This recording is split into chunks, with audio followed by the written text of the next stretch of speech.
इष्टान् भोगान् विवो देवा दास्यन्ते यज्ञभाविता इष्टान् भोगायो देवा दास्यन्ते यज्ञभाविता इष्टान् भोगान् विवो देवा दास्यन्ते यज्ञभाविता इष्टान् भोगायो देवा दास्यन्ते यज्ञभाविता ते दत्तान प्रदायेभ्यो ते दत्तानेभ्यो ते दत्ताने प्रदायेभ्यो ते दत्तानप्रदायेभ्यो ते दना प्रदायेभ्यो ते दनाप्रदायेभ्यो यो भुक्तेस्तेन एव च यो भुक्तेस्तेन एव च यो भुक्तेस्तेन एव च यो भुक्तेस्तेन एव च ते दत्तान प्रदायेभ्यो यो भुङ्क्तेस्तेन एव स ते दत्तानप्रदायेभ्यो यो भुक्तेस्तेन एव च ते दत्तान प्रदायेभ्यो यो भुङ्क्तेस्तेन एव स ते दत्तानप्रदायेभ्यो यो भुक्तेस्तेन एव च इष्टान् भोगान् विहो देवा दास्यन्ते यज्ञभाविता ते दत्ताने प्रदायेभ्यो यो भुक्तेस्तेन एव स इष्टान् भोगान् ह्यो देवा दास्यन्ते यज्ञभाविता ते दत्तानप्रदायेभ्यो यो भुक्तेस्तेन एव च यज्ञशिष्टासिनः सन्तो यज्ञशिष्टासिनः सन्तो यज्ञशिष्टासिनः सन्तो यज्ञशिष्टासिनः सन्तो मोच्यन्ते सार्वकिल्बिषे मोक्ष्यन्ते सर्वकिल्बिषे मोच्यन्ते सार्वकिल्बिषे मोक्ष्यन्ते सर्वकिल्बिषे यज्ञशिष्टासिनः सन्तो मोच्यन्ते सार्वकिल्बिषे यज्ञशिष्टासिनः सन्तो मोक्ष्यन्ते सर्वकिल्बिषे भुञ्जते ते त्वगं पापा भुञ्जते ते तगं पापा भुञ्जते ते त्वगं पापा भुञ्जते ते तगं पापा ये पचन्त्यात्मकारणात् ये पचन्त्यात्मकारणात् ये पचन्त्यात्मकारणात् ये पचन्त्यात्मकारणात् भुञ्जते ते त्वगं पापा ये पचन्त्यात्मकारणात् भुञ्जते ते त्वगं पापा ये पचन्त्यात्मकारणात् यज्ञशिष्टासिनः सन्तो मोच्यन्ते सार्वकिल्बिषे भुञ्जते ते त्वगं पापा ये पचन्त्यात्मकारणात् यज्ञशिष्टासिनः सन्तो मोक्ष्यन्ते सर्वकिल्बिषे भुञ्जन्ते ते तगं पापा ये पचन्त्यात्मकारणात् इष्टान् भोगान् अरे बोलছো ना इष्टान् भोगान् विवो देवा दास्यन्ते यज्ञभाविता ते दत्तान प्रदायेभ्यो यो भुङ्क्तेस्तेन एव स यज्ञशिष्टासिनः सन्तो मोक्ष्यन्ते सर्वकिल्बिषे भुञ्जन्ते ते त्वगं पापा ये पचन्त्यात्मकारणात् ये पचन्त्यात्मकार वसुदेवसुतं देवं कंसचाणूरमर्दन देवकी परमानन्दं कृष्णं वन्दे जगद्गुरु गुरुर्ब्रह्मा गुरुर्विष्णु गुरुर्देवो महेश्वर गुरु साक्षात् परब्रह्म तस्मै श्री गुरुवे नमः। नारायणं नमस्कृत्यं नरं चैव नरोत्तमं देवी सरस्वती व्यासं ततो जयमुदीरये ततो जयमुदीरये। विघ्नेश्वराय वरदाय सुरप्रियाय लंबोदराय सकलाय जगत्हिताय नागाननाय श्रुतियज्ञविभूषिताय गौरीसुताय गणनाथ नमो नमस्ते गौरीसुताय गणनाथ नमो नमस्ते। गणपति बाप्पा मोरया। મોરિયા એટલે નમસ્તે પાકા થઈ ગયા બધા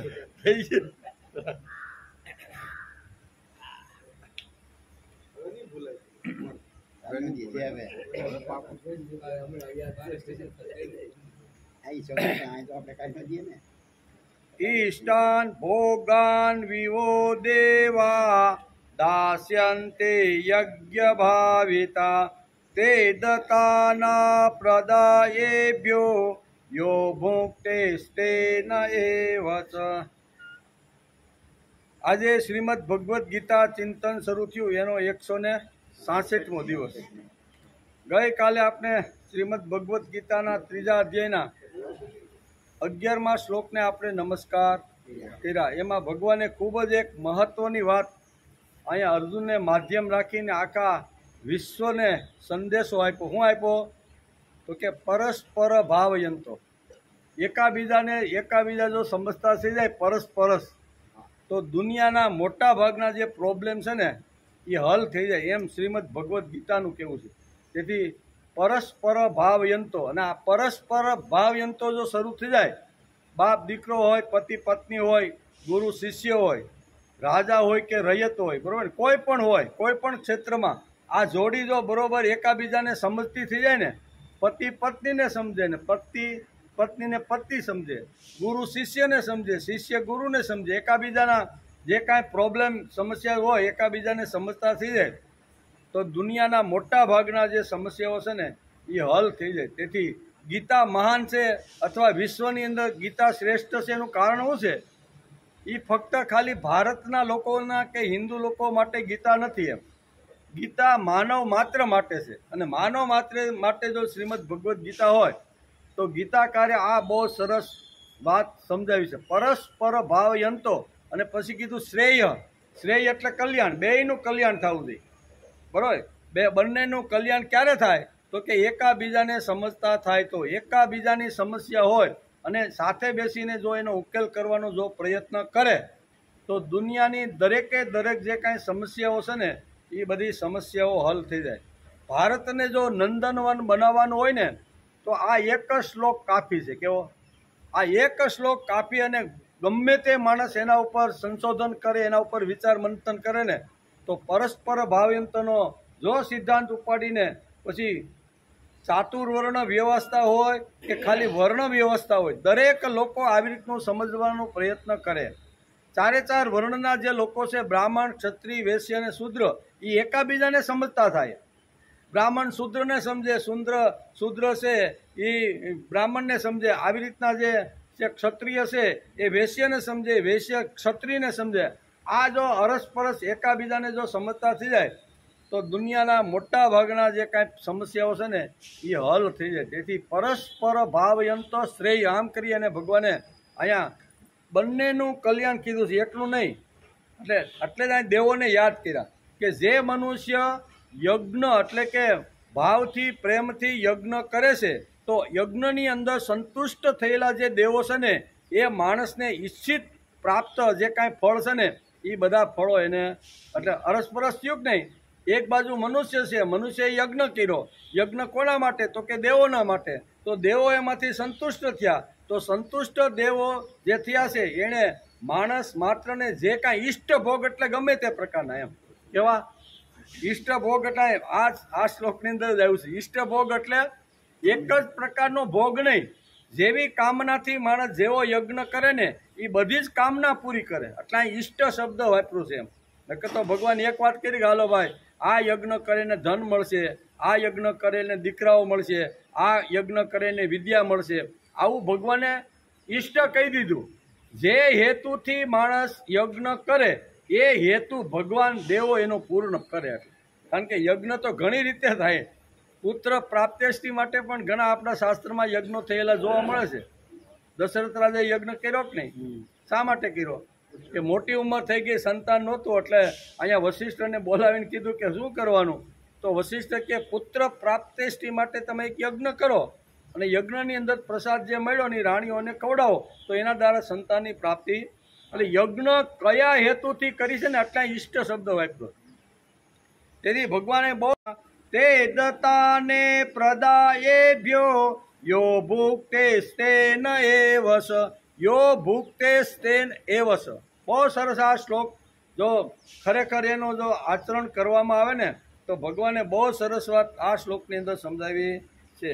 ભગવાન કહે છે ઈષ્ટાન ભોગાન્વ્યો દેવા દાસ્યંતે યજ્ઞ ભાવિતા. યજ્ઞ વડે પુષ્ટ થયેલા દેવતાઓ, યજ્ઞ વડે પુષ્ટ થયેલા દેવતાઓ પણ તમને બધાને વણ માગ્યે જ કર્તવ્ય પાલનની ઈચ્છાથી સામગ્રી આપતા રહેશે. તમે જે જે માગણી કરશો ને એ દરેક પ્રકારની માગણી તમને આપતા રહેશે. આ દેવો તમને આવી રીતના અરસપરસની વાત આ છે, આપતા રહેશે. તે દેવતાઓ દ્વારા અપાયેલી સામગ્રીને જે પુરુષ બીજાની સેવામાં નહીં આપીને પોતે એકલો જ ભોગવે છે તે ચોર છે. કેવો? બે વાતો આ શ્લોકની અંદર કહી દી છે. યજ્ઞ કરવાથી માણસને ઈચ્છા પ્રાપ્તિ ફળ મળે અને એ ફળ મળ્યા પછી એકલો જ ભોગવે. એકલો જ ફળ તો મળે, યજ્ઞ કરે એટલે ફળ મળે, પણ એકલો જો ભોગવે ને તો ભગવાને કડક શબ્દમાં કહી દીધું કેવો? ચોર છે. કેવો? આ ભગવાન કહી ગયા, આપણે તો લખ્યું છે વાંચીએ. એ આ લખ્યું ને કે ભૂંગતે સ્તેન એવસ, એકલો જે ભોગવે છે ને એ ચોર છે. કેવો? એટલે ભગવાનને અર્પણ કરીને ભોગવું જોઈએ એવું આ શ્લોકની અંદર સરસ મજાનું છે. તેથી ગઈકાલે આપણે 3જા અધ્યાયના 11મા શ્લોકને નમસ્કાર કર્યા. પરસ્પર ભાવયંત, તમે બધા આ યજ્ઞ વડે દેવતાઓને ઉન્નત કરો અને તે દેવતાઓ તમને બધાને ઉન્નત કરે. આ પ્રમાણે નિસ્વાર્થ ભાવે એકબીજાને ઉન્નત કરીને આ બંને શ્રેય એટલે કલ્યાણના માર્ગ સુધી પહોંચી જાય. એકાબીજા ઉન્નત કરે અરસપરસ તો બંનેનું કલ્યાણ થઈ જાય છે. એમ આપણે ગઈકાલે અહીંયા 11મા શ્લોકમાં જોતા હતા. બીજી વાત, જેમ બ્રહ્માજીએ દેવતાઓ અને મનુષ્યો માટે પરસ્પર એકબીજાનું હિત કરવાની વાત કરી છે એ જ પ્રમાણે ચારેય વર્ણાશ્રમો માટે પણ પરસ્પર એકબીજાનું હિત કરવાનું ભગવાને કહ્યું છે. હિત કોનું કરવાનું? તો કે વર્ણાશ્રમ એટલે બ્રાહ્મણ, ક્ષત્રિય, વૈશ્ય અને શૂદ્ર એ પણ જો પોતે અરસપરસ એકબીજાને સમજી લે ને તો સમાજની અંદર સુંદર આવી રીતનું વાતાવરણ થઈ જાય. પછી આશ્રમ વ્યવસ્થા છે. પછી કે ને બ્રહ્મચર્યાશ્રમ, ગૃહસ્થાશ્રમ, વાનપ્રસ્થાશ્રમ અને સંન્યાસ. આ ચારે ચાર જે આશ્રમો છે ને એકાબીજાને સમજતા થઈ જાય બ્રહ્મચર્યનો આશ્રમ હોય એ ગૃહસ્થીને સમજતો થઈ જાય, ગૃહસ્થી હોય વાનપ્રસ્થીને સમજતો થઈ જાય, અને વાનપ્રસ્થી હોય સંન્યાસીને સમજતો થઈ જાય, અને સંન્યાસી હોય ને એ ત્રણે ત્રણ આશ્રમને સમજતો થઈ જાય પરસ્પરસ. તો આ ધરતી છે ને, ધરતી ઉપર અહીંયા સ્વર્ગ લાવતા વાર લાગે ને. આ શ્લોકની અંદર આપણે ગઈકાલે આનો વિચાર કર્યો હતો. બીજી વાત, ચારેય આશ્રમો પરસ્પરસ એકબીજામાં હિત માટે પોતપોતાનું કર્તવ્ય કર્મ કરે તો તેઓ પરમ કલ્યાણને પ્રાપ્ત થઈ જાય. એકાબીજાનું જે કાંઈ કામ કરવાનું ભાગમાં આવ્યું હોય, એકાબીજા સમજી અને વિચારીને જો કર્મ કરે તો એનું પણ કલ્યાણ થઈ જાય છે. એટલે કે દેવો પણ સ્વાર્થનો ત્યાગ કરીને બીજાનું હિત કરી શકે છે. તેથી દેવતાઓમાં પણ નારદ જેવા દેવર્ષિ થયા છે. દેવતાઓની પણ નારદજી જેવા દેવર્ષિ થયા. શા માટે? કે દેવતાઓ પણ બીજાનું કલ્યાણ કરવા માટે પોતે પોતાની શક્તિઓનું આહ્વાન કર્યું છે. ઋષિ થવા માટે કોઈને મનાઈ નથી, બધાય થઈ શકે. ઋષિ થવા માટે કોઈને મનાઈ નથી. ના, તમારે ઘર છોડવું પડે, તમારે તપસ્યા કરવા જંગલમાં જવું પડે, બરોબર ને, અને પછી તમારે આવી રીતનું તમે કરો એટલે તમે ઋષિ થવા માટે અહીંયા કોઈને કંઈ પ્રકારનું બંધન નથી. એમ કે ઋષિ થવા માટે કોઈને મનાઈ નથી. તેમ છતાં કલ્યાણનો મુખ્ય અને સ્વયં અધિકારી તો મનુષ્ય જ છે. એમ મનુષ્ય માત્ર ધારે ને તો ઋષિ બની શકે છે, મહાપુરુષ બની શકે છે, સંત બની શકે, ધારે તો. બરોબર, જે મનુષ્યો આવ્યા એ ઘણા લોકોએ ઘણી રીતે સારી રીતે ધાર્યું છે, અને આજે ઇતિહાસના પાનામાં અમર થઈ ગયા કે નહીં?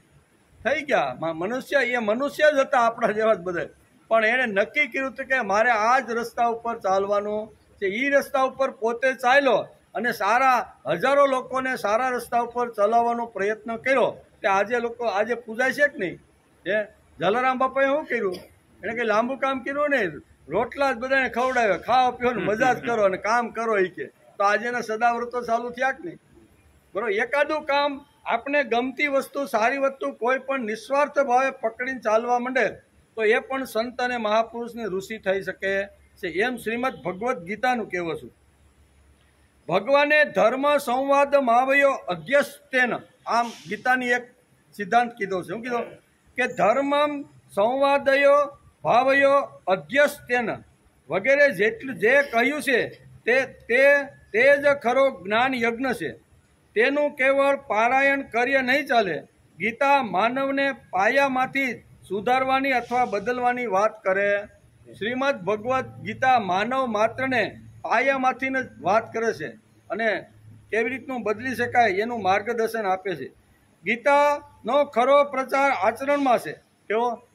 ખાલી ગીતા ખિસ્સામાં, આપણે ગઈકાલે કહેતા ને કે ખાલી ગીતા ખિસ્સામાં લઈ જવાથી ગીતાનો પ્રચાર થતો નથી. પણ ગીતાની અંદર લખેલા જે અનેક પ્રકારના અલગ અલગ સિદ્ધાંતો છે એમાંથી એક જ સિદ્ધાંત પકડી અને એ પ્રમાણે આચરણમાં લાવી અને જીવવાનો જો પ્રયત્ન કરે ને તો જ ગીતાનું મહત્વ છે. બાકી ગીતામાં આપણે ગીતા ખિસ્સામાં રાખીને ફરીએ અથવા કોઈ મૃત્યુ પામ્યું હોય તો 500,000 લોકોને ગીતા એક આપી દઈ એટલે ગીતા એની પાસે પહોંચી છે એવું નથી.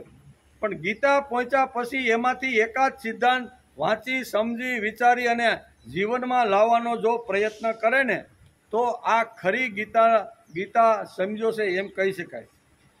તેથી ગીતાનો ખરો પ્રચાર આચરણમાં છે. ગીતા આત્મિક સંદેશ આપે છે.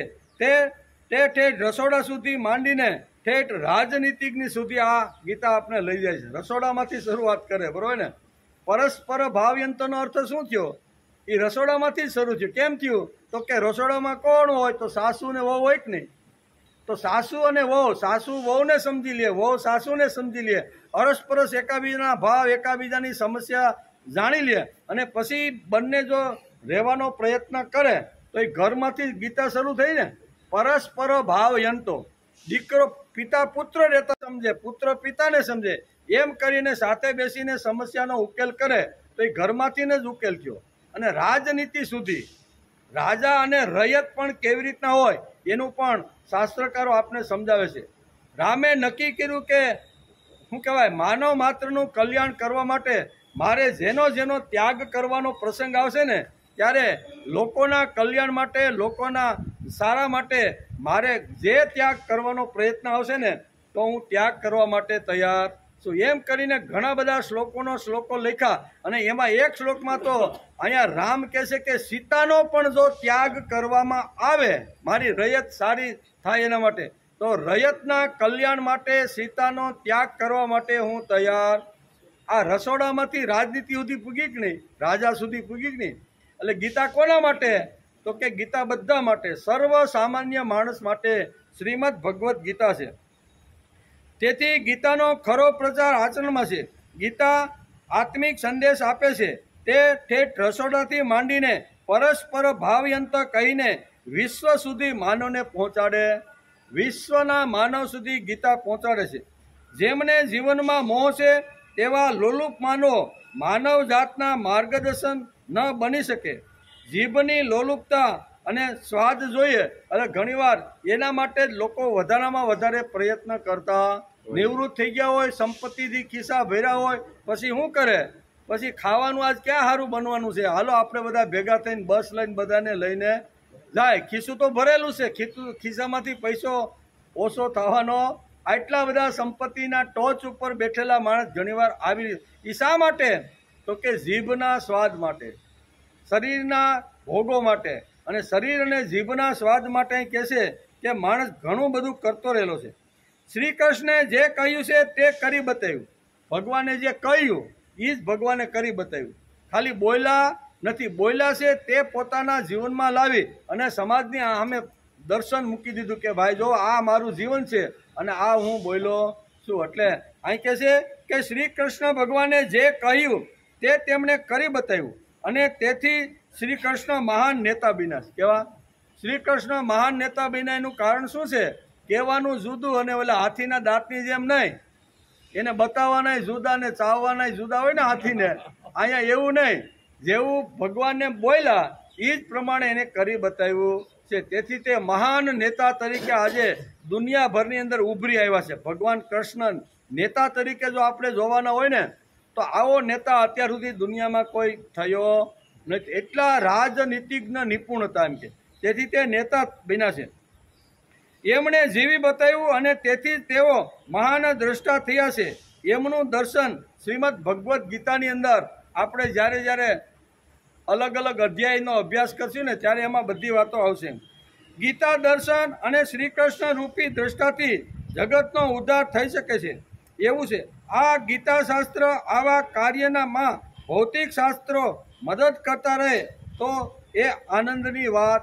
ભગવાને જે ઉપાડેલું અથવા ભગવાને કીધેલું જે સંદેશો છે, જે શિખામણ છે, જે વાત છે ને એ જો માણસ ઉપાડીને સમજવાનો જો પ્રયત્ન કરે ને તો માણસ સમાજની અંદર લીલાલેર થઈ જાય છે. તેથી આ શ્લોકની અંદર ભગવાન અહીંયા બે વાતો કહેવા માગે છે કે જે મનુષ્ય યજ્ઞ કરે છે અને યજ્ઞથી દેવતાઓ પ્રસન્ન થાય અને જે એમની ઈચ્છા હોય એ પ્રમાણે એને ફળ આપે છે. એ ફળ મળ્યા પછી એ માણસ પોતે ભોગવે, બરોબર, એમાંથી કોઈને કાંઈ વસ્તુ આપતો નથી. એ ચોર છે એવું ભગવાને આ શ્લોકની આટલું આજે આપણે સમજવાનું છે કે ભગવાને આપેલા ભોગો, ભગવાને આપેલી સંપત્તિ, ભગવાને આપેલી જે કાંઈ અનેક પ્રકારની વિવિધ પ્રકારની આપણી જે વાતો છે એ ભગવાને આપણે આપેલી છે. એ ફક્ત આપણા જ માટે જો ભોગવીએ અને બીજાના કલ્યાણનો વિચાર ન જ કરીએ તો એ ચોર છે એવું ભગવાન આ કડક શબ્દની અંદર ઈષ્ટાન ભોગાન્વિઓ દેવા દાસ્યંતે યજ્ઞ ભાવિતા તેદ તદાપેત્ય યો ભુક્તેસ્તે નેવસ. આવું આ ભગવાન આ શ્લોકની અંદર આપણે આજે સમજાવવાના છે. એને આ શ્લોકને આપણે બરોબર આજે સમજી લેવાનો છે. ગીતા મહાન શા માટે છે? ગીતા શ્રેષ્ઠ શા માટે છે? ગીતા આખી દુનિયાને દર્શન શા માટે કેવી રીતનું આપે છે? એ બધી જ વાતો અહીંયા સમજાવવાનો પ્રયત્ન કરે છે.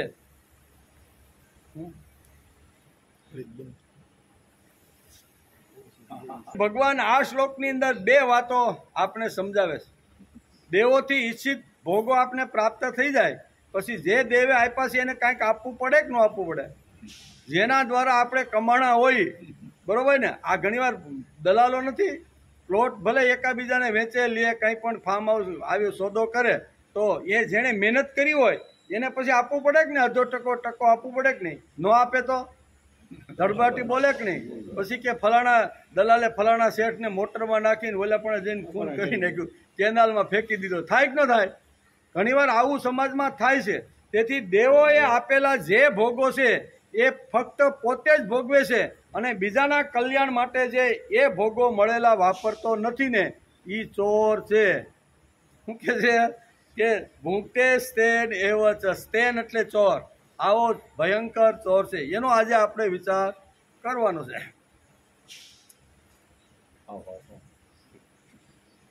યજ્ઞ એટલે કે યજ્ઞ ભાવિતા એટલે યજ્ઞ વડે પુષ્ટ થયેલા, દેવાહી એટલે દેવતાઓ પણ, તમને એટલે તમને વણ માગે.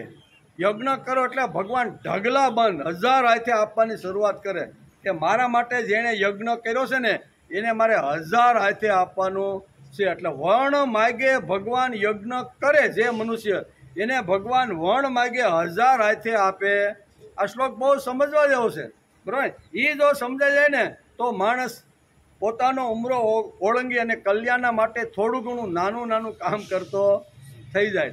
કે દુનિયાને કાંઈ ગીતા, પણ આપણી તાકાત પ્રમાણે, શક્તિ પ્રમાણે આ શ્લોક સમજાય પછી માણસ 100% ઊભો થઈ જાય ને એવું ભગવાને આની અંદર સુંદર વર્ણન કર્યું છે.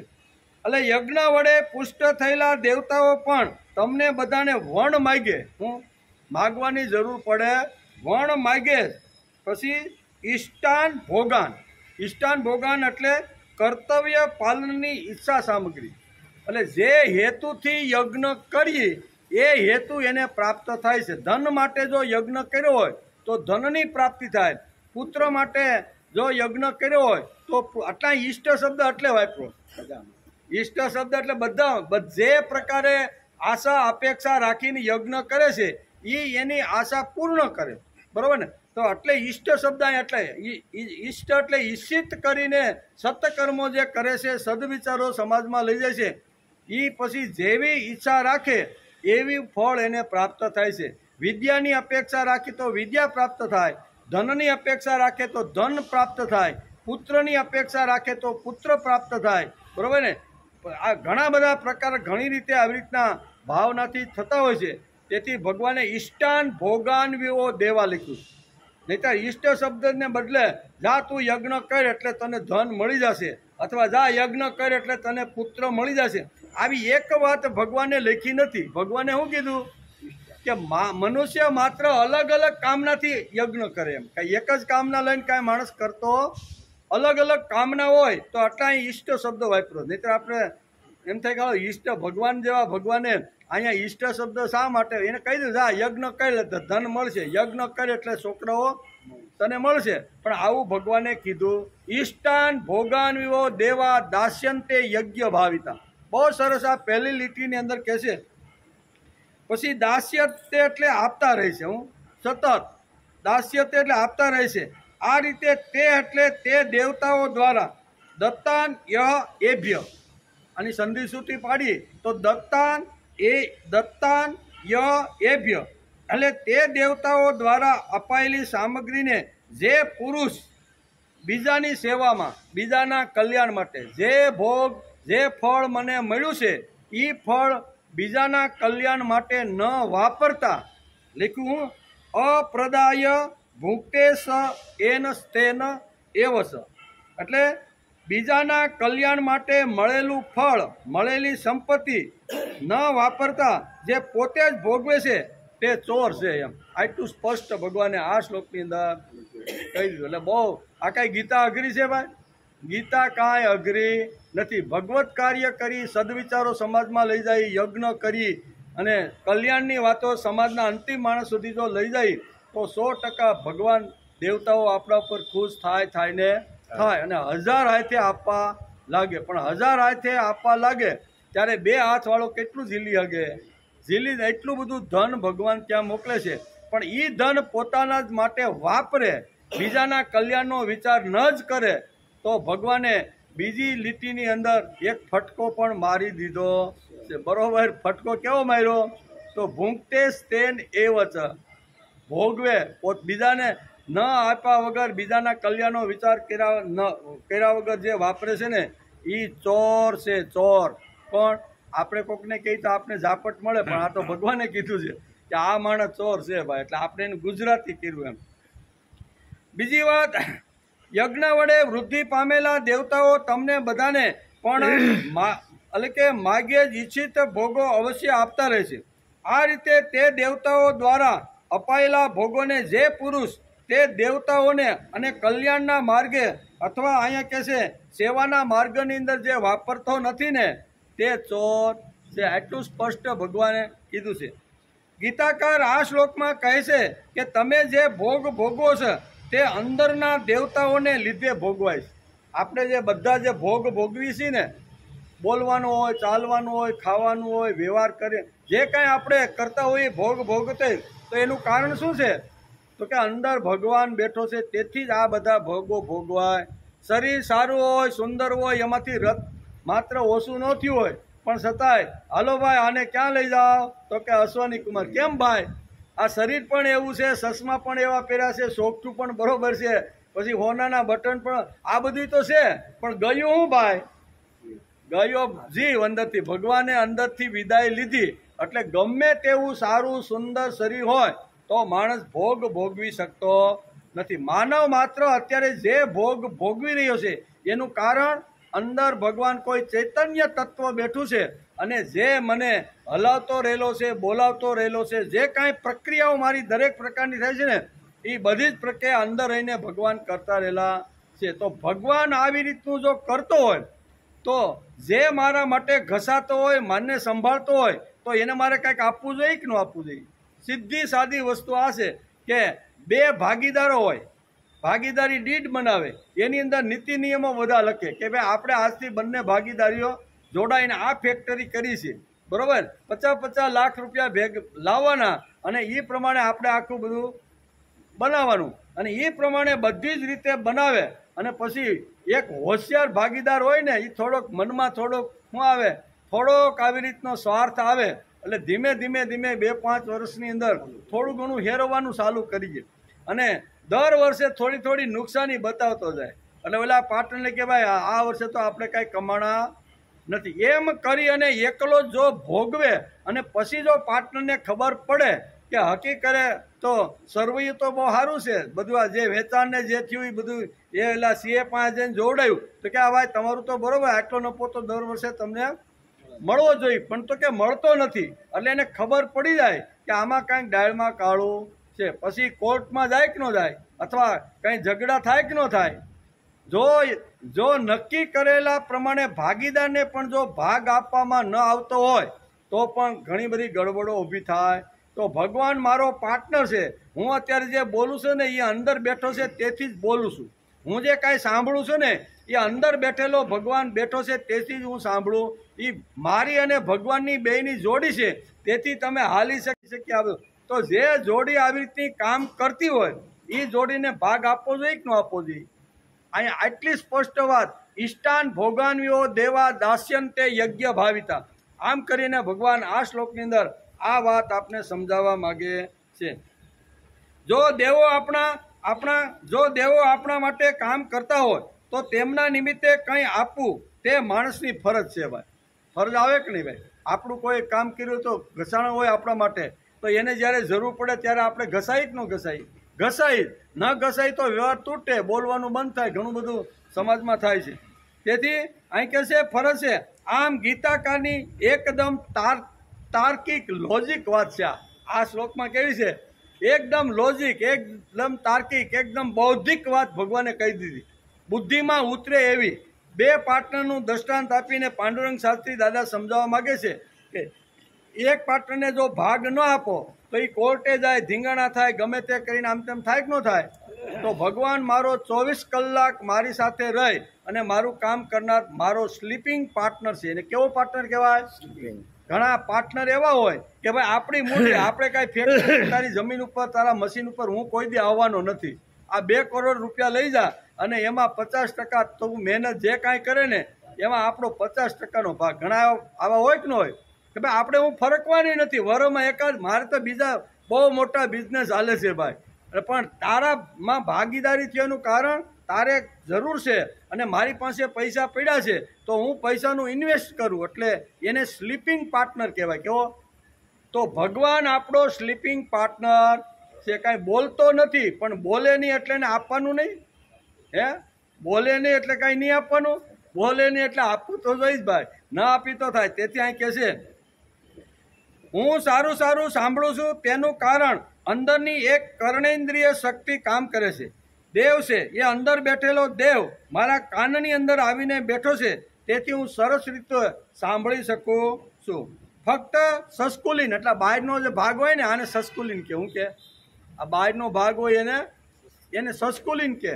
ખાલી સસ્કુલિન હોય એટલે માણસ સાંભળે છે એવું છે? આમાં ઘણા બધા બેઠા છે, બધાને સસ્કુલિન છે પણ સાંભળે છે? હા, કેવું પડે. શું કેવું પડે? એનો અર્થ કાન તો સારા છે ભાઈ, સસ્કુલિન સારું છે. તો સસ્કુલિન સારું હોય તો સંભળાવવું જોઈએ કે નહીં? પણ સસ્કુલિન સારું હોય છતાં સંભળાતું નથી. એનું કારણ એ છે કે અંદર બેઠેલો જે અંદરનો જે કાન છે ને, આ તો બહારનો દેખાવ છે. અંદરની જે કર્ણેન્દ્રિય છે ને, એ કર્ણેન્દ્રિય ઉપર ભગવાન દેવતા આવીને બેઠા છે. એ દેવતા જ્યારે આપણી સાથેથી રજા લે ને, ત્યારે પછી આપણે મશીન લગાડવું પડે. શું કહ્યું? મશીન લગાડવું પડે, કાંઈ કાનનું ઓપરેશન ઘણા બધા આવી રીતના કરવા પડે. તેથી હું સારું સારું સાંભળું છું તેનું કારણ અંદરની એક કર્ણેન્દ્રિય શક્તિ છે. દેવ બેઠા છે. ફક્ત સસ્કુલિન એટલે કે કાનનો બહારનો ભાગ હોય તો તે ન સંભળાય. જે લોકો બહેરા હોય છે તેને કાનનો બહારનો ભાગ તો સારો હોય છે. બહેરા હોય ને સારો હોય કે ન હોય? કાનનો ભાગ તો સારો જ હોય, તો એને સંભળાવવું જોઈએ કે નહીં? તો સંભળાતું નથી. એનો અર્થ એવો થયો કે કાનના જે દેવતાઓ છે ને, એ દેવતાએ આપણી પાસે રજા લઈ લીધી. ભાઈ હવે બહુ થઈ રહ્યો, 80 વર્ષ થઈ ગયા ને, હવે જે સાંભળવાનું છે ને એ તારે હવે આ બીજું સાંભળવાનું બંધ કરવાનું છે ને. ખાલી બહારથી જે સસ્કુલિન દેખાય છે તે કાન નથી. અંદર કોઈ એક શક્તિ છે, તે કાન છે. તે શક્તિ જો ઓછી વધતી થાય તો માણસને ઓછું વધતું સંભળાય. આ આપણું વિજ્ઞાન પણ આ જ કહે છે, ડૉક્ટરો પણ આ જ કહે છે. પછી ભલે તે કહે કે કાનનો પડદો જરા નબળો પડ્યો છે, કે ભલે કે કાનનો પડદો જરીક નબળો પડ્યો છે. માણસ તદ્દન બહેરો થાય એટલે કહે કે કાનનો પડદો તૂટી ગયો ભાઈ. હવે આમાં કાંઈ ડૉક્ટરે પણ મને ના, કાનનો પડદો તૂટી ગયો છે. પડદો તૂટી ગયો છે તેથી સંભળાતું નથી. કાનમાં જે પડદો છે તે ચૈતન્ય છે. કેવો? અંદર જે કાનની અંદર, આ તો સસ્કુલિન છે, પણ અંદર ભગવાન જે કાનની અંદર જે બેઠા છે ને, એની અંદર ચૈતન્ય શક્તિ બેઠી છે, તેથી આપણે સાંભળી શકીએ છીએ. એટલે કે ચૈતન્ય શક્તિ અંદર બેઠી છે તેથી આપણે સાંભળી શકીએ છીએ. જો તે જડ હોય તો તે ધ્વનિને કોઈ દી પકડે નહીં. અંદર રહેલી શક્તિ, કાનની જે શક્તિ છે ને, એ જો જડ હોય તો એ પકડી શકતી નથી. એમ કે એ પકડી શકે કેવી રીતે? જડ હોય તો અવાજ ન થાય. તેથી ચૈતન્ય શક્તિ દેવતા મારા કાનની અંદર આવીને બેઠા છે અને તેથી એ મારી સાથે રહીને બરોબર સરસ મજાનું સાંભળતા રહેલા છે. એટલે એ જડ પડદા પાછળ કોઈ ચૈતન્ય શક્તિ રહી છે એમ જ માનવું પડે. ગીતાકાર કહે છે કે દેવો જ તમને ભોગો આપે છે. આપણા જે કાંઈ ભોગો છે ને, એ કોણ આપે છે? દેવ. દેવ એટલે ભગવાન. ભગવાન જ આપણને ભોગો આપતો રહેલો છે. તેમણે આપેલા ભોગો ભગવાનને માટે ન વાપરતા પોતાના માટે વાપરવા, એના જેવી બીજી કોઈ ચોરી નથી. એના જેવી બીજી કોઈ ચોરી. ભગવાનને આપેલા ભોગ ભગવાન માટે, કલ્યાણ માટે, સમાજના ઉત્કર્ષ માટે કે વ્યક્તિના વિકાસ માટે ન વાપરતા ફક્ત ભોગને માટે જે વાપરે છે ને, એ ચોર છે. આવું ભગવાને બહુ સ્પષ્ટ રીતે છે. તેથી તે એ ચોરી જ કહેવાય. ગીતાકારને આ શ્લોકમાં આ વાત આપણને બધાને સમજાવવાની છે. આ વાત આપને સમજાવવાની છે. બીજી વાત કે ગીતાકાર કહે છે કે યજ્ઞથી સંતુષ્ટ થયેલા દેવો તમને ઈષ્ટ ભોગો એટલે કે કર્તવ્ય પાલનથી ઈચ્છિત સામગ્રી આપશે. તમને સુખ સમૃદ્ધિ આપતા જશે. તેમણે આપેલી સુખ સમૃદ્ધિમાંથી તેમનો એટલે કે દેવોનો ભગવાનનો ભાગ છે તે જો માણસ ન આપે તો આ ભગવાન કડક શબ્દમાં કહે છે, ભૂંકતે સ્તેન એવસ. કયો શબ્દ વાપર્યો છે? ભૂંકતે સ્તેન એવસ. ભગવાનને આપ્યા વગર જે મળેલા ભોગો છે ને એ એકલો જ પોતે જે ભોગવે છે ને એ ચોર છે. એમ આ ભગવાનનું બહુ સ્પષ્ટ રીતે સમજાવવાનું છે. તેથી કહે છે ભગવાનને ત્રીજા અધ્યાયના 11મા શ્લોકમાં ગીતાકારે એક મહત્વની વાત કરી હતી. તેમણે તેમાં જીવનું મહત્વ ખૂબ જ વધાર્યું હતું. આગળના 11મા શ્લોકમાં ભગવાને જીવનું મહત્વ વધાર્યું હતું. સતત કર્મમાં ભગવાનને મારી જરૂર છે અને મને તેની જરૂર છે. માણસનું મહત્વ ભગવાને એટલા માટે વધાર્યું. ભગવાન કહે છે કે હું તો નિર્ગુણ નિરાકાર, ઘણું બધું સાંભળવું છે, પણ હું તો નિર્ગુણ નિરાકાર છું. મને કોઈ આકાર નથી ને આકાર ન હોય તો ભગવાન કાંઈ સાંભળી શકે નહીં. તેથી ભગવાને મનુષ્યનો આધાર લીધો. શું કીધું? ભગવાને આધાર કોનો લીધો? મનુષ્યનો. મનુષ્યનું શરીર લીધું અને મનુષ્યની પાસે એવી કોઈ શક્તિ નહોતી, એવી કોઈ તાકાત નહોતી કે એ એકલો કરી શકે. બરાબર? તેથી ભગવાનની શક્તિ એમણે લીધી અને પોતાનું શરીર ભગવાનને આપ્યું. આ બેની જોડી થઈ. કેવું? મનુષ્યનું જે શરીર ખોખું હતું ને એ ભગવાનને કીધું કાંઈ વાંધો નહીં, હું તમને ભાડે આપું છું. ભગવાન કે કાંઈ વાંધો નહીં, તું એ ખોખું મને આપ. બરાબર? અને એ ખોખામાં ભગવાનને શક્તિ મૂકી એટલે ખોખું ગમે ત્યાં ગમે તું બોલે કે નહીં. એટલે ભગવાનની શક્તિ અને માણસનું ખોખું આ બે ભેગું થાય ને ત્યારે પૂર્ણ જીવન થાય છે. કારણ કે ભગવાન તો નિર્ગુણ નિરાકાર છે, એને કોઈ આકાર તો નથી. અને ભગવાને આ જગતની અંદર આવીને બ્રહ્માએ નિર્માણ કરેલી સૃષ્ટિને જોવી છે, તો જોવી છે તો કોના ખભા ઉપર બેસીને જોવે?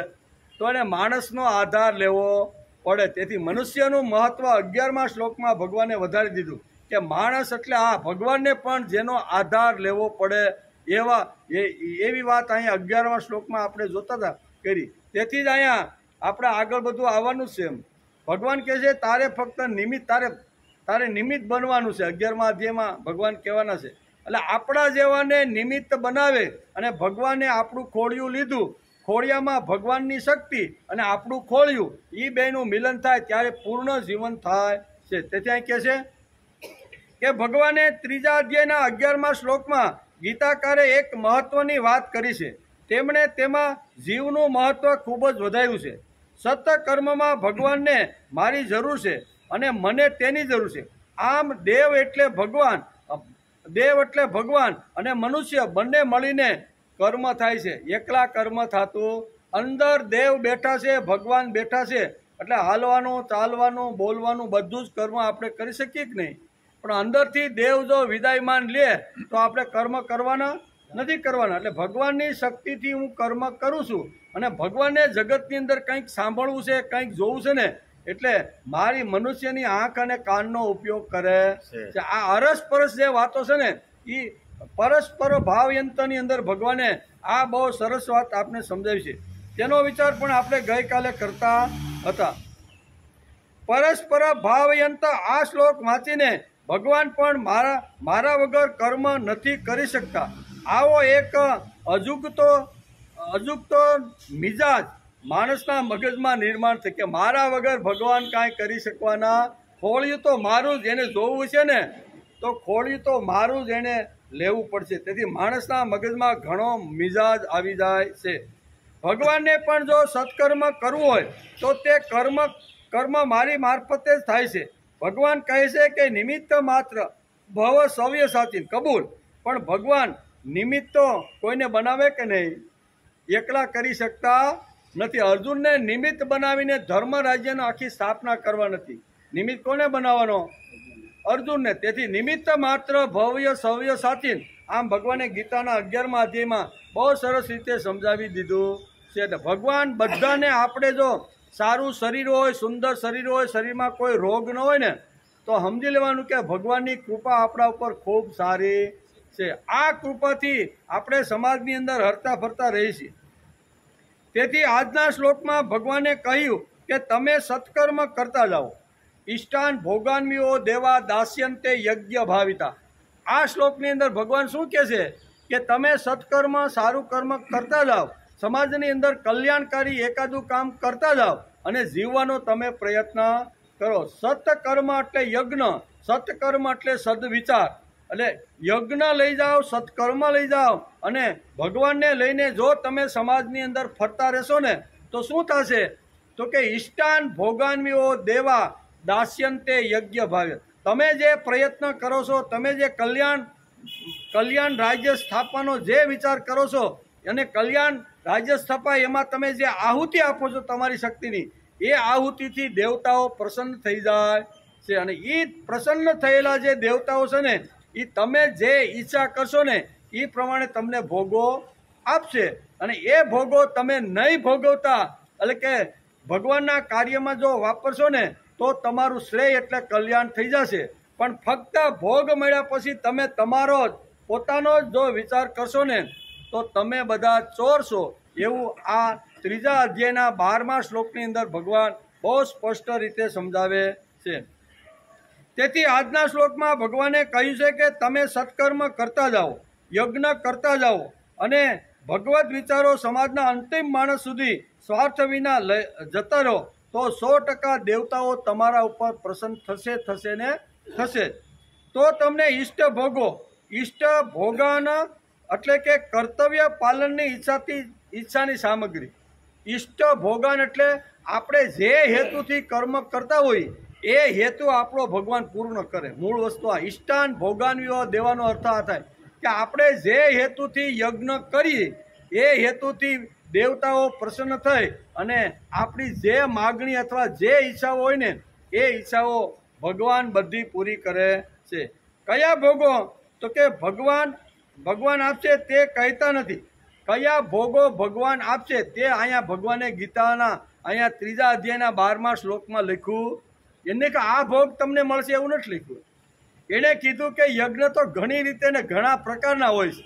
તમે જે ઈચ્છાથી જેવી પ્રકારનો યજ્ઞ કરશો ને એવી રીતે. એટલે અહીંયા ભગવાને કોઈ એક વાત મૂકી નથી કે આ યજ્ઞ કરશો એટલે પુત્ર મળશે, આ યજ્ઞ કરશો એટલે વિદ્યા મળશે, આ યજ્ઞ કરશો એટલે તમને ધન મળશે, આ યજ્ઞ કરશો એટલે તમને સ્ત્રી મળશે. તો આવું ભગવાને ક્યાંય કીધું. એટલે અહીંયા લખ્યું છે કે જેવી ઈચ્છાથી જે હેતુથી માણસ યજ્ઞ કરે એ હેતુથી ભગવાન પ્રસન્ન થઈ અને એને ભોગ એટલે કે ફળ આપતા રહેલા. આટલું સરળ ભાષાની અંદર ભગવાન શ્રીમદ ભગવદ્ ગીતાના 3 અધ્યાયના 12મા શ્લોકમાં સમજાવે છે.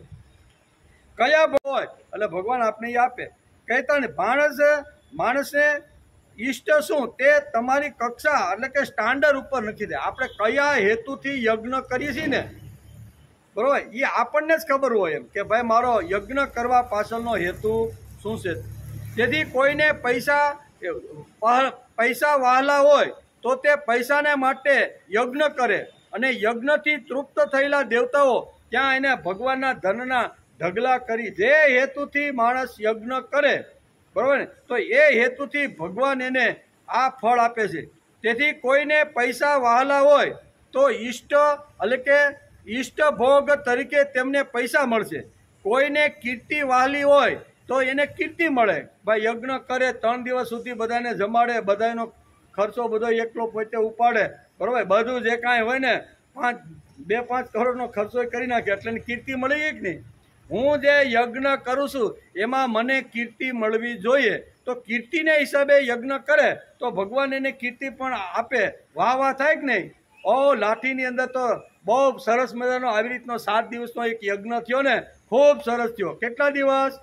1 મહિનો કે 2 મહિના સુધી બધું હાલે. પછી લોકો ભૂલી જાય. પછી વળી બીજો કાંઈક ક્યાંક યજ્ઞ કરતો હોય ને પછી એના વખાણ શરૂ થાય. અહીંયા એની કીર્તિ વરદી સુધી માંડ વધારેમાં વધારે. ફલાણા ભાઈ આવ્યા ને, શેઠ આવ્યા ભાઈ અમેરિકાથી અને આટલો ખર્ચો કરીને આટલું એને કામ કર્યું. એને કહેવાય કીર્તિ. કોઈ કીર્તિ માટે યજ્ઞ કરે, કોઈ પૈસા માટે યજ્ઞ કરે. તો ભગવાન કહે છે કે જે હેતુથી તમે જે પ્રકારનો યજ્ઞ કરશો એ હેતુથી દેવતાઓ પ્રસન્ન થઈ અને તમને કીર્તિ અને પૈસા ભોગ આપશે. એમ કે સંસારમાં મને છોકરા થયા નથી, મોટી ઉંમર થઈ ગઈ છે તો ભગવાન હવે આ મોટી ઉંમરે પણ મને અત્યાર સુધી સંતાન પ્રાપ્ત થયું નથી. 3 રાણીઓ હોવા છતાં ભગવાન અત્યારે મને એક પણ સંતાન નથી. એમ કરી અને રાજા દશરથ જો વશિષ્ઠ પાસે જાય અને આ પ્રસ્તાવ મૂકે કે ભગવાન હવે શું કરવાનું, ત્યારે વશિષ્ઠને કહે છે કે તમે પુત્ર પ્રાપ્તેષ્ટિ માટે એક યજ્ઞ કરો અને એ યજ્ઞની અંદર દેવતાઓ પ્રસન્ન થઈ અને તમને જે પ્રસાદ આપશે અને એ પ્રસાદ તમારી રાણીઓને જો તમે આપશો ને તો એના દ્વારા તમારે ત્યાં સંતાન એટલે યજ્ઞ કહેવાનો અર્થ કે યજ્ઞ ઘણી રીતે એટલે ભગવાને ઈષ્ટાન ભોગાન વાપર્યું. નકર હાલો તમને આ યજ્ઞ કરશો એટલે પુત્ર મળી જાય, પૈસા મળી જાય, કીર્તિ, આટલું ભગવાને કીધું ને. એ કે જે તમે ઈચ્છા કરો એ, કારણ કે દરેક યજ્ઞની પાછળ દરેક માણસની અલગ અલગ ટાઈપની ઈચ્છા હોય છે. એક ઈચ્છાથી કે એક હેતુથી માણસ યજ્ઞ કરતો નથી એમ કે. તેથી સંસારમાં છોકરા સૈયા ઉપર જો પ્રેમ હશે અને છોકરાઓ થતા નહીં હશે તો એના માટે પણ ઘણા લોકો યજ્ઞ કરતા હોય છે. કોઈને ભગવાન ઈષ્ટ લાગતો હોય, ભગવાન શ્રેષ્ઠ સેવાય, મને તો ભગવાન સિવાય બીજું કાંઈ જોતું, આ યજ્ઞનો હેતુ મને ભગવાનની પ્રાપ્તિ થાય, ભગવાન મારા ઘરે રહે, ભગવાન મારી સાથે રહે અને હું ભગવાનની જોડે વર્ષો સુધી રહું, એવી ઈચ્છાથી જો માણસ યજ્ઞ કરે તો ભગવાન એને એ ફળ આપે. એટલે ઈષ્ટ તો એટલે કે ઈચ્છાઓ તો, ઈષ્ટ એટલે ગુજરાતીમાં આવું કેવું હોય તો ઈચ્છા એમ કે માણસની અલગ અલગ યજ્ઞ પાછળની ઈચ્છાઓ હોય છે. એટલે કઈ ઈચ્છાથી યજ્ઞ કરે છે એ હેતુ દેવતાઓ એનો બધા પૂરો પાડે છે. કોઈ કીર્તિ માટે, કોઈ વિત્ત માટે, કોઈ આવી રીતના પુત્ર સંતાન માટે, કોઈ ભગવાન માટે, અલગ અલગની ઈચ્છાથી યજ્ઞ થતા હોય છે.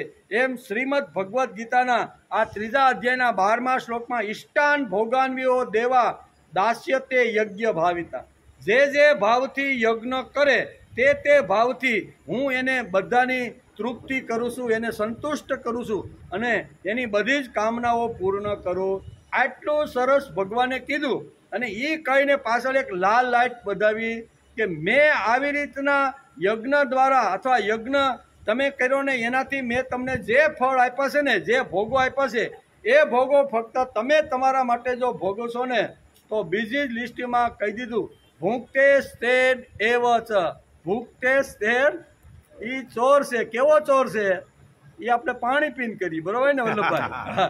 પાણી પી લઈએ અને પછી અધ્યાય 3 અને શ્લોક 12, 9મા શ્લોકથી ભગવાને યજ્ઞ પ્રકરણ શરૂ કર્યું છે. યજ્ઞની જુદી જુદી વાતોના એંગલથી અર્જુનને ભગવાને સમજાવવાનો પ્રયત્ન કર્યો. યજ્ઞ એટલે ખાલી સ્વાહા સ્વાહા નહીં, એના કરતાં પણ વિશેષ ઘણી વાતો યજ્ઞના પેટમાં આવી જાય છે. એ વાતો ભગવાને અહીંયા સમજાવીને ખૂબ જ મોટું એક પ્રકરણ 8 શ્લોકની અંદર 16મા શ્લોક સુધી આપણે યજ્ઞની જ વાતો બધી હાલવાની. અલગ અલગ પ્રકારના યજ્ઞો ભગવાને સમજાવ્યા છે.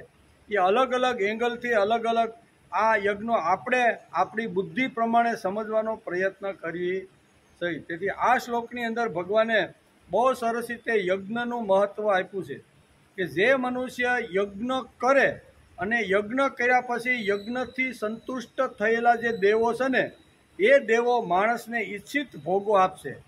અને એ ભોગો મળ્યા પછી માણસ સત કાર્યમાં, ભગવત કાર્યમાં નહીં વાપરે અને પોતાના જ માટે જો ભોગવશે ને તો એ ચોર છે. આટલું આ શ્લોકની અંદર ભગવાન આપને આ વાત આપને સમજાવવા માગે છે. તેથી બહુ સરસ છે.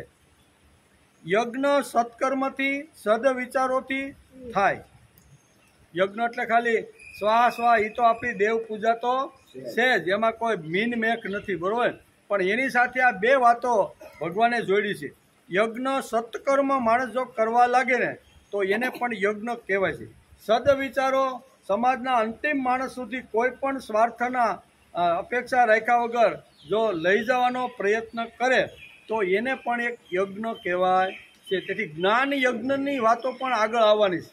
કારણ કે આપણે જે અત્યારે જે કરીએ જ્ઞાન યજ્ઞ છે આપણો, આપણે જ્ઞાનને થોડુંક સમજવાનો પ્રયત્ન કરીએ છીએ. ભગવાન સંતુષ્ટ થાય છે ત્યારે તે ઈષ્ટાન ભોગાન્વિઓ દેવા દાસ્યતે યજ્ઞ ભાવિતા. ભગવાન જ્યારે પ્રસન્ન થાય, દેવતાઓ જ્યારે પ્રસન્ન થાય અને પ્રસન્ન થયેલા જે દેવતાઓ છે એ મનુષ્યને ખોબા ભરી ભરીને 1000 હાથે જે ઈચ્છા કરે ને એ પ્રમાણે ફળ આપે. દાસ્યંતે યજ્ઞ ભાવિતા. તેથી ઈષ્ટ ભોગો, સુખ સગવડ વધુ જ આપે છે. માણસને જે પ્રમાણે માગણી કરી હોય એ બધા ઘણા પુરાણોમાં ઇતિહાસમાં આપણે વાંચી, જે પ્રમાણે માગણી કરે એ પ્રમાણે ફળ ભગવાન આપે છે યજ્ઞમાં. અને એવા તો ઘણા બધા દ્રષ્ટાંતો લઈ શકાય. પરંતુ સુખ સગવડ ભગવાન એટલે કે ભગવત શક્તિથી જ મળે છે. આપણા કર્તૃત્વથી, આપણી સાહસથી, આપણી અક્કલથી કે આપણી હોશિયારીથી મળતા નથી. હોશિયારી, અક્કલ, સાહસ બધા જ વાપરે છે, નથી વાપરતા એવું નથી. આપણે દોરડી અને લોટો લઈને આપણે ગામડામાંથી સુરતમાં આજે આવ્યા, કોઈ 30 વર્ષ, કોઈ 40 વર્ષ, કોઈ 60 વર્ષ પહેલાં, કોઈ 70 વર્ષ આવ્યા કે નહીં. બધાને ગામડું છોડીને અહીંયા આવવાનું કારણ શું છે? તો કે અમારે ભાઈ વધારે પૈસા ને વધારે સુખ સગવડતાના સાધનો જોઈએ છે. ખેતીમાં કાંઈ ખાવાના ઘટતા નહોતા એમ, પણ વધારે અમને સુખ મળે, વધારે ભોગ મળે, વધારે અમને મોટો વૈભવ મળે ને એટલા માટે દોરડી અને લોટો લઈને આપણે આવ્યા. અને આજે આપણે આટલા બધાને, ઘણા બધાને ઘણું મળ્યું, ઘણા બધાને ઘણું મળ્યું નથી. તો એનો અર્થ એવો થયો કે સાહસથી માણસને વિત્ત અથવા વૈભવ મળતો નથી, સાહસથી મળતો નથી, અકલથી મળતો નથી, કર્તૃત્વથી મળતો નથી. તો મળે કેવી રીતે? તો કે ભગવાનની કૃપા હોય, માણસનું કલ્યાણકારી કર્મ હોય અને ભગવાનની ઉતરતી કૃપા હોય. આ બંને જ્યારે ભેગા થાય ને ત્યારે જ માણસને કોઈ પણ ક્ષેત્રમાં સફળતા મળે છે. બાકી મહેનત તો બધા જ કરે.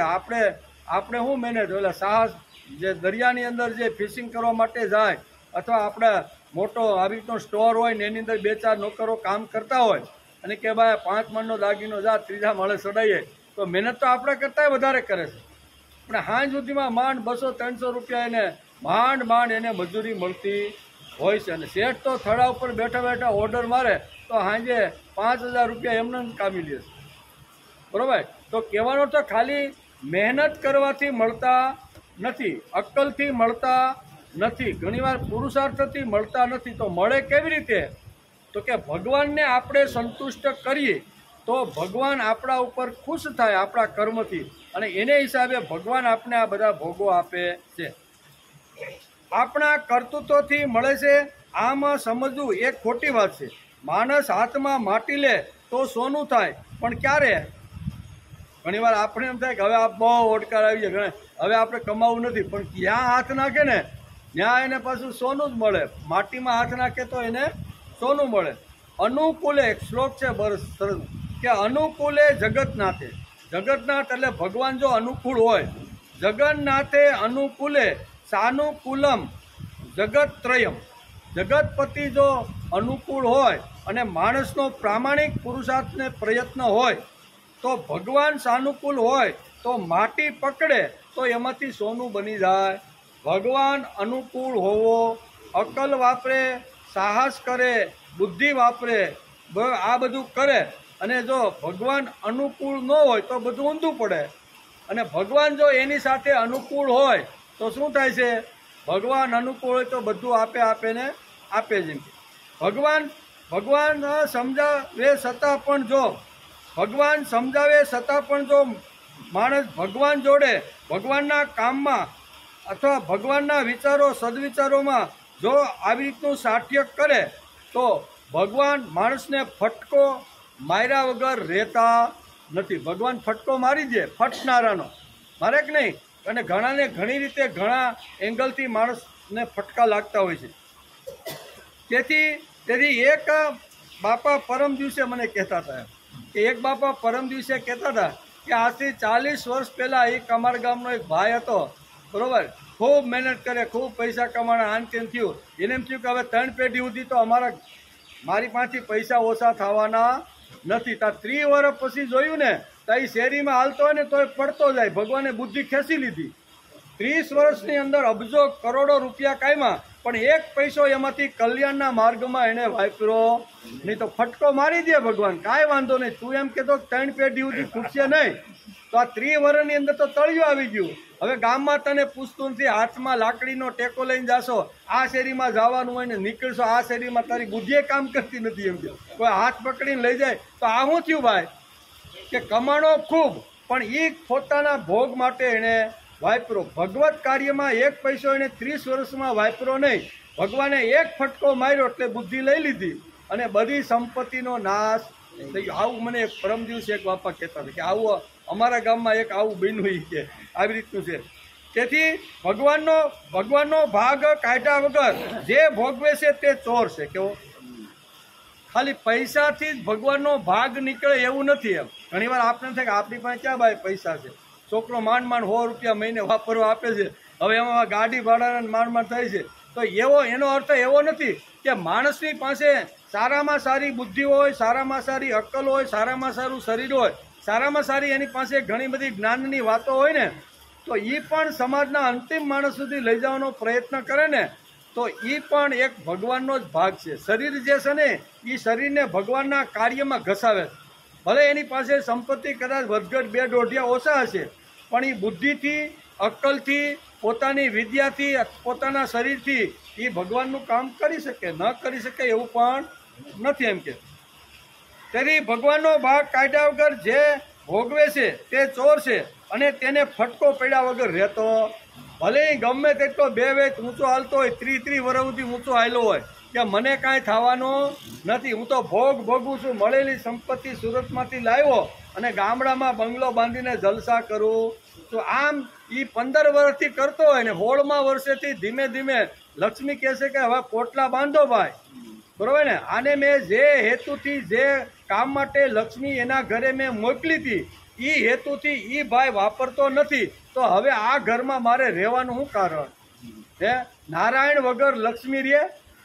આપણી ઘરે કોઈ આપણી પત્ની બેહવા આવી હોય, એકલી આવી હોય, અને પછી જો એ કે હવે મારે 6 થઈ ગયા, જવું પડશે, કેમ તો કે નારાયણ ફેક્ટરીએથી આવી ગયા છે.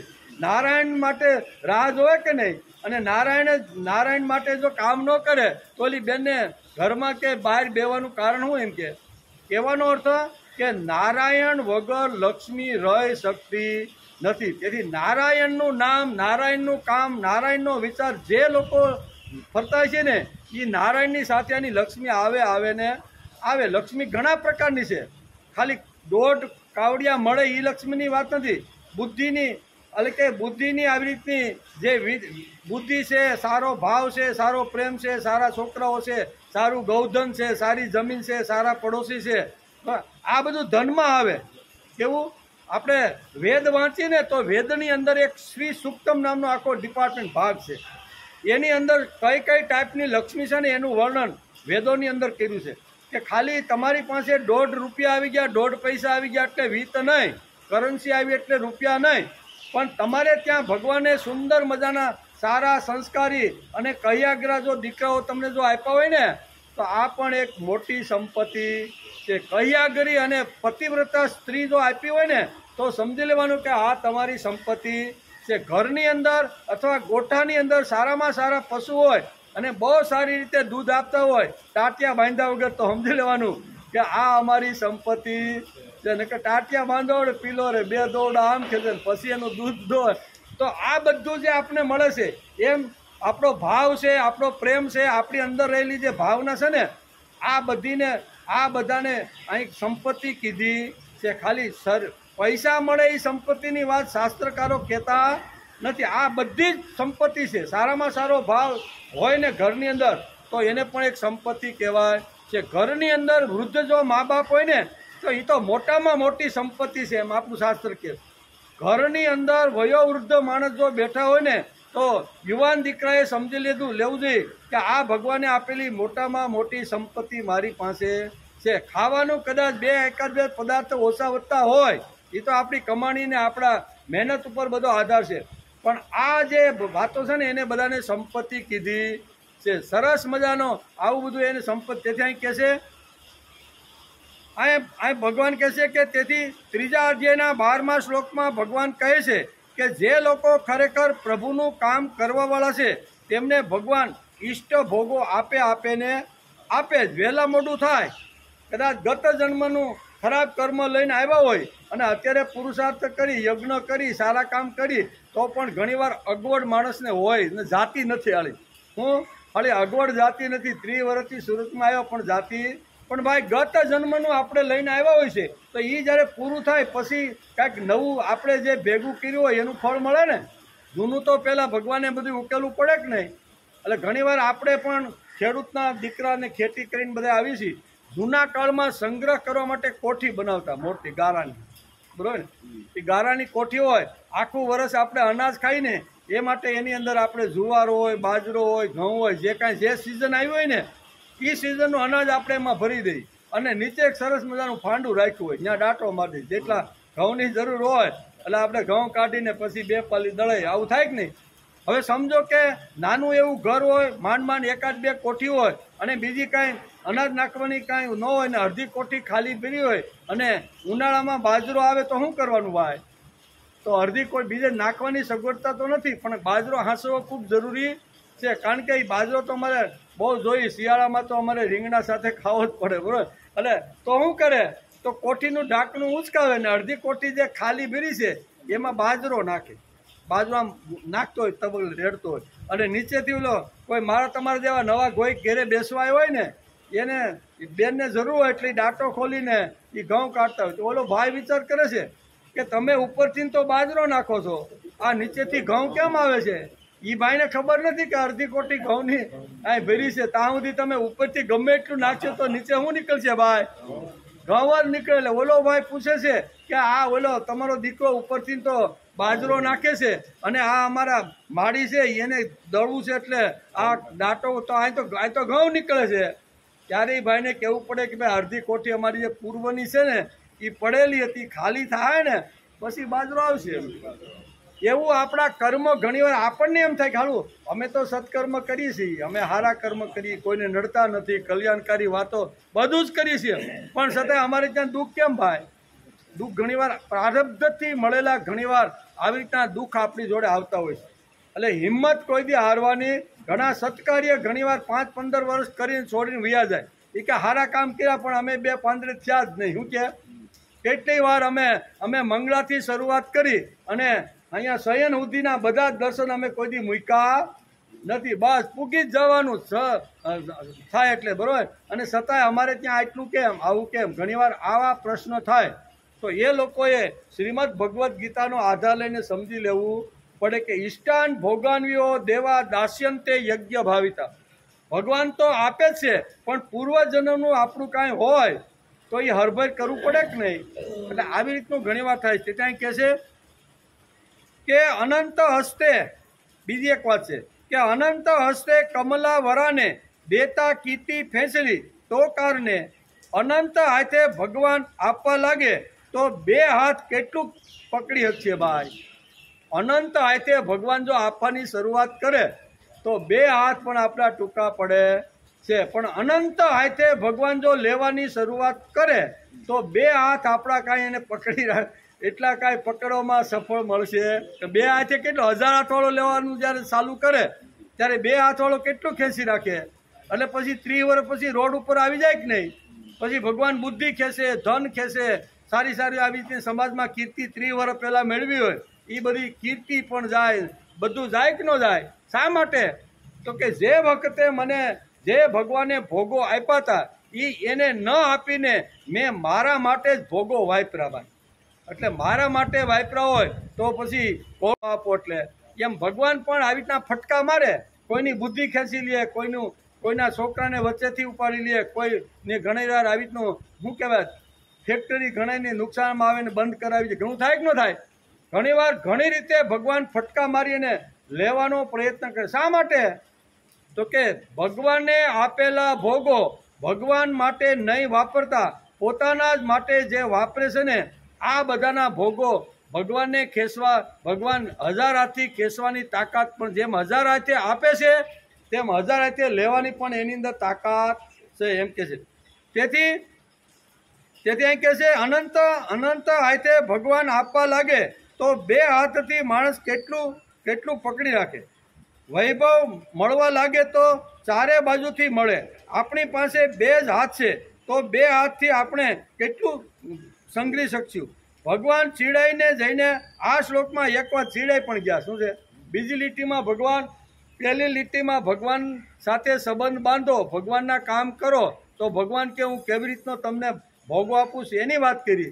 અને કદાચ મેં તમને જે ફળને ભોગો આપ્યા છે એ ફક્ત તમારા જ ભોગ માટે, બૈરીને ફરવા લઈ જવાની ને અમારે ફલાણી જગ્યાએ જવાની એના જ માટે જો તમે સંપત્તિ મેં આપેલી વાપરશો ને તો બીજા જ લીટીની અંદર ભગવાને એક ફટકો માર્યો. અર્જુને પણ કીધું છે ભાઈ ધ્યાન રાખજે ભાઈ. હું ભગવાન ચીડાઈ જઈને આ શ્લોકમાં કહે છે પરંતુ ધ્યાન રાખ તું ભગવાન જોડે લૂંચાઈ કરીશ ને તો આ અનંત હાથે જે મેં તને આપ્યું છે ને એ અનંત હાથે મારે પાસે લેવાની પણ તાકાત મેં તને જે અનંત આયતે જે વૈભવ આપ્યો છે ને એ અનંત આયતેથી એ વૈભવને હું પાછો લઈ શકું છું. એટલે ભગવાન અહીંયા આપણે લાલ લાઇટ પણ બતાવે છે. તેથી મળેલી શક્તિ, મળેલી બુદ્ધિ, મળેલું વિત, મળેલો વિચાર, જે કાંઈ ભગવાને આપને સારી વાતો આપી હોય ને એ થોડા સમાજના કલ્યાણ માટે ને આપણા હિત માટે થોડું બેયનું હિત થવું જોઈએ.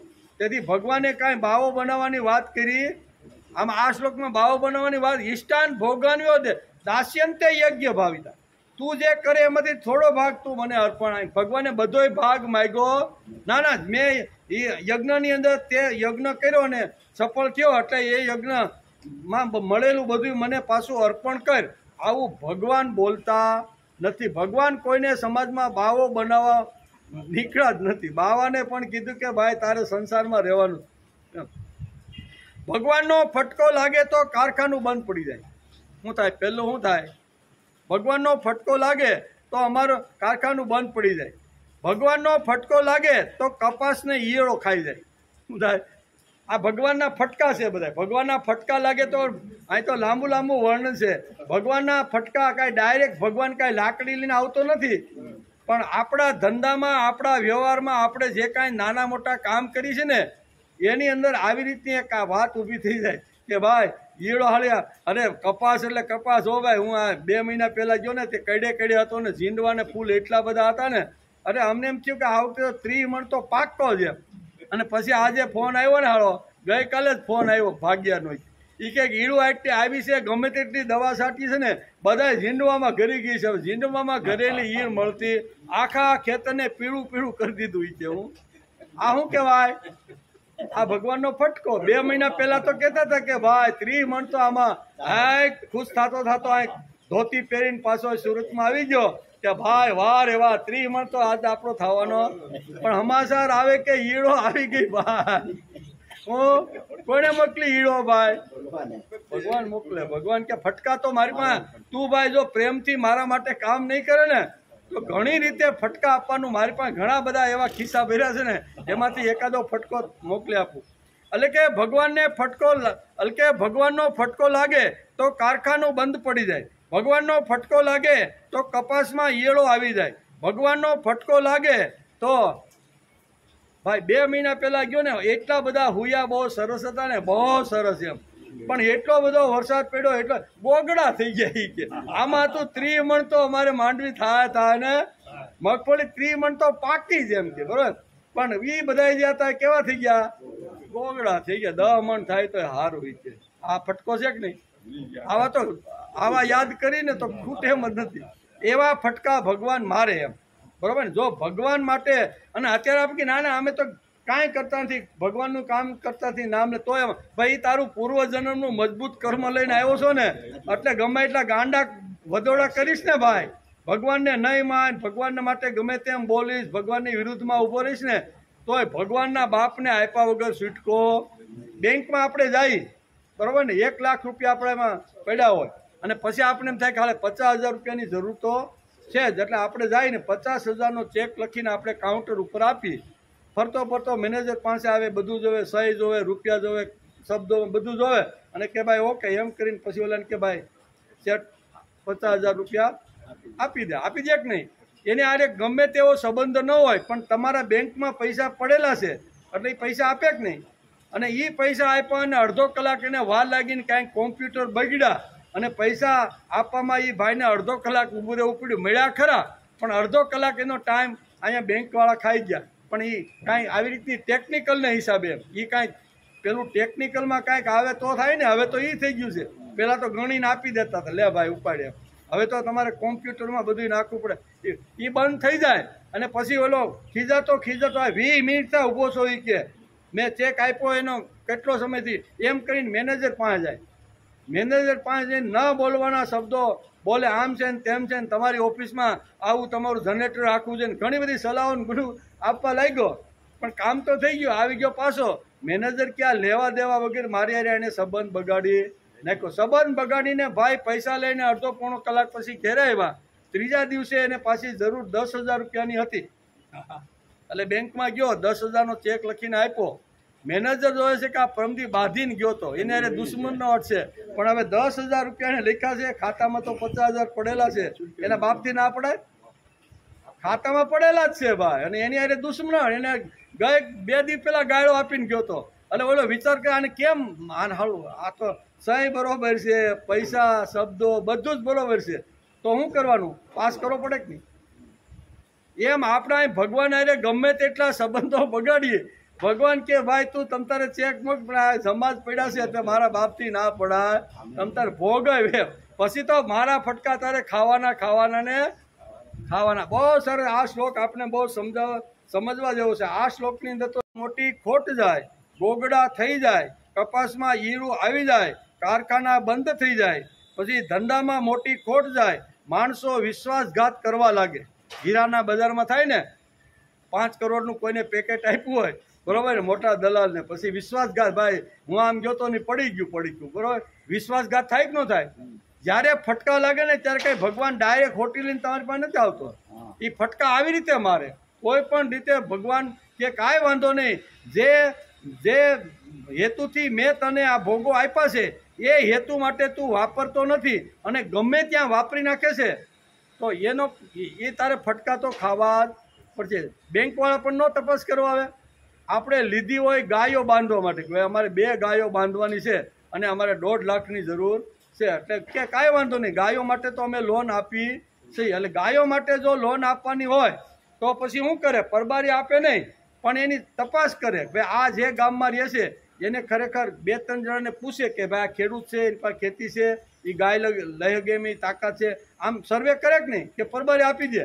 પરબારી કોઈ એ ઘણું બધું માગે એની પાસે, નો ડ્યુ સર્ટિફિકેટો બધી બેંકમાંથી, ભાઈ તારે બીજે ક્યાંય કરજ નથી ને, નો ડ્યુ એનઓસી લાવી કે ભાઈ બધું આવું માગે કે નહીં? તો ભગવાન કાંઈ પરબારો તમને આપણે એમ કરવા લાગે ને ભગવાન આપી દે? ભગવાન ઘણી રીતે આવી રીતે આપણી પરીક્ષાઓ કરતા હોય છે. એ પરીક્ષામાંથી માણસે પાસ થવાનો પ્રયત્ન થવો જોઈએ. તેથી કહે છે કે ધંધામાં મોટી ખોટ જાય, માણસો વિશ્વાસઘાત કરે, વૈભવ લૂંટાઈ જાય, ઘરની અંદર આગ લાગે, ફેક્ટરી બળી જાય, તો શા માટે આ ફટકા લાગે છે ભાઈ? આ ફટકા લાગે છે એનું કારણ ઈષ્ટાન ભોગનવીઓ દેવા દાસ્યંતે યજ્ઞ ભાવિતા. જે હેતુથી મેં તને વૈભવ આપ્યો એ હેતુ માટે તે એનો ઉપયોગ કર્યો.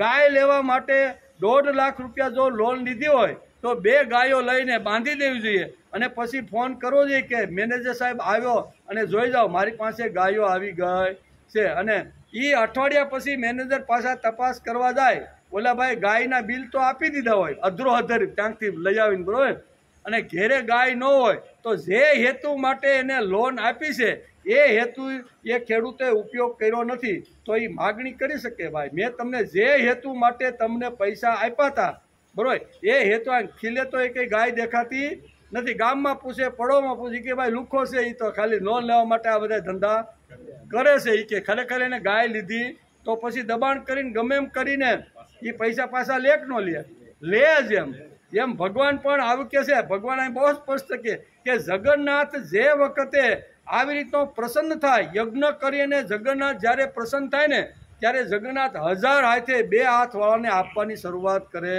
છે. ત્યારે 2 હાથવાળો કેટલુંક ઝીલે ભાઈ? થોડું ઘણું ઝીલે ભાઈ.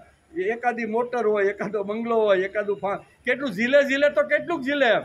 અને પછી કે ભાઈ બસ તો શું કહેવાય, માટી પકડે તો એ હોનું થઈ જાય ભાઈ. જો પણ હવે તારું ભાઈ તે કામ જ એવા કર્યા છે કે આપ્યા વગર છૂટકો નથી. પણ એ હેતુથી કામ મળ્યા પછી એ હેતુ જળવાય નહીં તો ભગવાન પણ કહેશે કે જે હેતુથી મેં તને વૈભવ આપ્યો, સંપત્તિ આપી, સારી આવી રીતની બધી જે વાતો આપી છે ને, એ સારા કામને કલ્યાણકારી કામ માટે વાપરવા આપી હતી, તે તો બીજા રસ્તે વાપર્યો છે. એટલે 1000 હાથ કદાચ લેવાનો ભગવાન પ્રયત્ન કરે તો 2 હાથવાળો કાંઈ પકડી શકવાનો કેટલુંક પકડી શકે?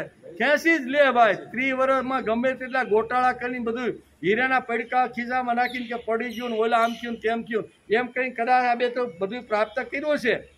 ભગવાન બધો ન્યાયાધીશ છે બરોબરનો, બરોબર ને? કે આપણે કદાચ અહીં ગોટા મારીએ પણ એની પાસે તો બરોબરનો હિસાબ છે ને છે. તેથી આ શ્લોકની અંદર બહુ સરસ ઘણી બધી વાતો લખી છે, છોડવાનું મન થાય એવું નથી.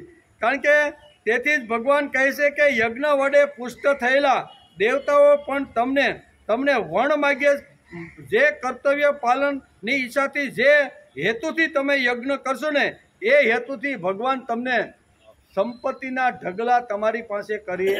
સંપત્તિ માગશો તો સંપત્તિ, પુત્ર માગશો તો પુત્ર, કીર્તિ માગશો તો કીર્તિ. જે હેતુથી તમે યજ્ઞ કરશો ને, ઈષ્ટાન શબ્દનો અર્થ થાય ઈષ્ટાન ભોગાન્વીઓ દેવા. જે ઈચ્છાથી તમે યજ્ઞ કરશો એ ઈચ્છા ભગવાન કે હું તમારી બધી પૂરી કરી અને એ ઈચ્છા તમારી પૂરી થાય એના માટે હું આવી રીતનો પ્રયત્ન કરીશ. અને ભગવાન પ્રયત્ન કરે અને આપે પણ ખરા. અને આપ્યા પછી જો ખરેખર આપણે આવી રીતના આપણે એ ભગવાનના કાર્યમાં કલ્યાણકારી કાર્યમાં ન વાપરીએ તો ભગવાન પછી બીજી જ લીટીમાં કહે છે કે ભૂંકતે સ્તેન એવ છ. જો જે હેતુથી મેં તને વૈભવ ધન બધું જે કાંઈ આપ્યું છે એ હેતુ માટે તું જો એનો ઉપયોગ ન કરતો હોય તો તારી પાસે ધન રાખવાની મને કોઈ જરૂર નથી. એટલે ભગવાન 1000 હાથે એ ખેંચવાની શરૂઆત કરી દે છે અને ખેંચા પછી પણ એક ફટકો તો મારે જ છે. ધન તો બધું ખેંચી જ લે છે અને ફટકો મારીને કે તું મોટામાં મોટો ચોર. જો સ્તેનનો અર્થ થાય છે, સંસ્કૃત શબ્દ છે, એનો અર્થ થાય સ્તેન એટલે ચોર. તો આવા ચોરની થોડીક વાતો રહી ગઈ છે. કેટલા પ્રકારના ચોર હોય, ભગવાને કોને કોને ચોર કીધો છે, આવા લોકો ચોરી કરીને કેવી રીતનો વૈભવ ભેગો કરે એ બધી વાતો અહીંયા બીજા અહીંયા ચરણમાં લખી છે. એનો વિચાર આપણે આવતીકાલે થોડીક વાતો રહી ગઈ છે એટલે આપણે યો ભૂંકતે સ્તેન એવો છે એને બરોબર સમજ કે ભગવાન એટલા કડક ને એટલો આવા કેમ સીડાઈ ગયા ભાઈ અર્જુન ઉપર, ઓલો ઉઠતો જ નથી પાછલી બેઠે કરી. એટલે ભગવાન સીડાઈ તો શું કરે, ભગવાન એક ફટકો જોરદારથી મારે. જે હેતુથી મેં તને માનવ બનાવ્યો, જે હેતુથી તને શક્તિઓ આપી, તું એમ કહેતો હતો કે હું ધનંજય છું ને હું આમ છું, હવે આ બેહી ગયો છે ભાઈ. એટલે ભગવાન જે બેઠેલા અર્જુનને ઊભો કરીને એક ફટકો મારે છે. જે હેતુથી મેં તને આ શક્તિ આપી અને જે હેતુથી ધર્મ રાજ્યનું સ્થાપના કરવા માટે મેં જે સંકલ્પ કર્યો એમાં તું રોડા નાખે છે, એમાં તું પથરા નાખે છે, માટે હું બધા એમ કરીને ભગવાન એને હું ભોંકતેશ તેને એવચ કરીને એક ફટકો મારે છે. કેવો ફટકો લાગ્યો છે અર્જુનને એ આપણે કાલે જોવું. બરોબર, ફટકા તો